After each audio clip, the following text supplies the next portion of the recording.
السلام عليكم ورحمة الله وبركاته. runtii aad iyo aad aan ugu farxsanahay walaalaheen imaankoodii anagoo alxamdulillah nabad iyo deganaansho ku soo dhaweynay ilaahay nabad noo dhameeyay inta yar loo harsana sidaas oo kale ay ku dhamaatan aan rajaynayno horey loo sheegay runtii dawladda walaalahan Djibouti iyo Soomaaliya sidoo uu sheegay xildhibaankii hadda hortay hadlayay oo magaca wafdiga ku hadlayay sidoo sheegay waa run walaalahan Djibouti markii gobonadooka haayeen gobonadooka macal Soomaali looma kala harin waa la isku jiray guushaas waa la wada dhaliyay dad badan oo dhintay dad badan maartay oo dhaawacmay waxay ahayd qadiyad wada leeyahay hadii yaani maalintaas dad tabar lahayn aan gobonimada aan gacan ku siin lahayn guushan lama gaaray marka anagu burburnay dhibaatadana gaartay guushan dama lama gaarin ayaan waxay noqdeen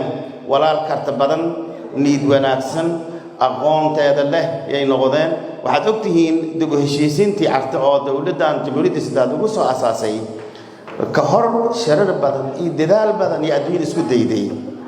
niid wanaag iyo ka go'naashada waxa weyn waaye daacadnimada Ilaahay gacan siinaya dada waxa islahaayeen markii la asaasay anti waqti Soomaali waa lagu rafaaday Ismaaciil Miguel haddana taan muxuu kaaban karaa dada saas ku barbuqaamay waad ogtihiin kaliya Ismaaciil walaalaha Djibouti oo kala harin niid samadi kartadii yaani tawakkalka Ilaahay tala saarteen ay tala saarteen Ilaahay waxa ka keenay in la asaaso Jamhuuriyadda Saddexaad sideedii shay kasto la dhisaayo waxa dhisid iyo wax dumin waxa aad u fudud wax dumin gurigan saa ugu badan hadii makiina ka tarabeel inta la keen la meel jug laga siiyo waa badunsan yahay bisacadaas laakiin waa la dhisay markii la meeqo qaadanaya macnaheedu ma aha sharti art meel dalkii ka yimid inaan maartay laga gaabiyay oo hor loo wadin ma aha laakiin aqal dumay dhulku ku dhacay baa doox lagu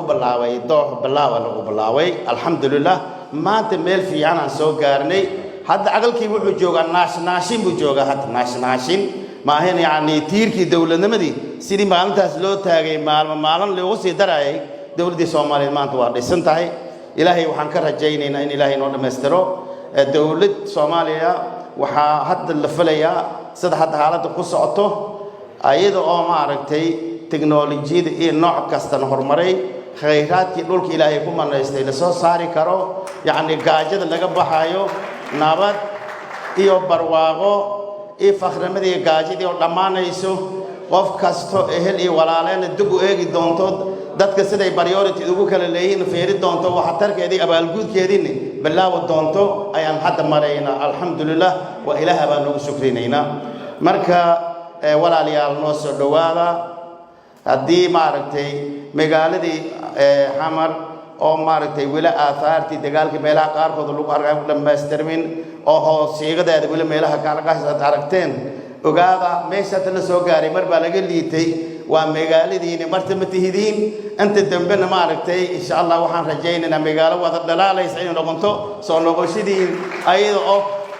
beeraha iyo khayraadka iyo wabiyada jiinkooda oo wada tagi doono inaan loo soo doontaan baan rajaynaynaa marka walaalayaal warka kuma fogaanahayo anigoo ku hadlaayo magacayga magaca golaha shacabka baarlamaanka federaalka Soomaaliya iyo magaca shacabweynaha Soomaaliyeed magaca madaxweynaha jamhuuriyadda anigoo ku hadlaayo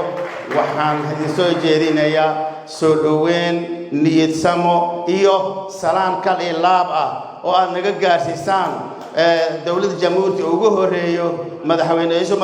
Umar Geele baarlamaanka intiisa harsadii shacabweynaha walaalaha nahay dhamaantooda salaad naga gaarsiiya marka aad iyo aad u mahadsantihiin isbooqashadeeni yaani waxaan rajaynaynaa inay sidii hore ka badan doonto oo anaguna idin imaan doono idinka noo imaan doontii maamul meesha xaalad marayso aan isla ogaan doono ayaan rajaynaynaa aad iyo aad baan ugu farxsanahay imaatinkiina ilaahay waxaan rajaynaynaa nabad ku taga nabad ku soo noqda ilaa aad diyaarada ka fuushaan ba idinka harayno waa idin jirnaa sidaas aad ogaanaysiin aad iyo aad u mahadsantihiin assalaamu calaykum wa rahmatullaahi wa barakaatuh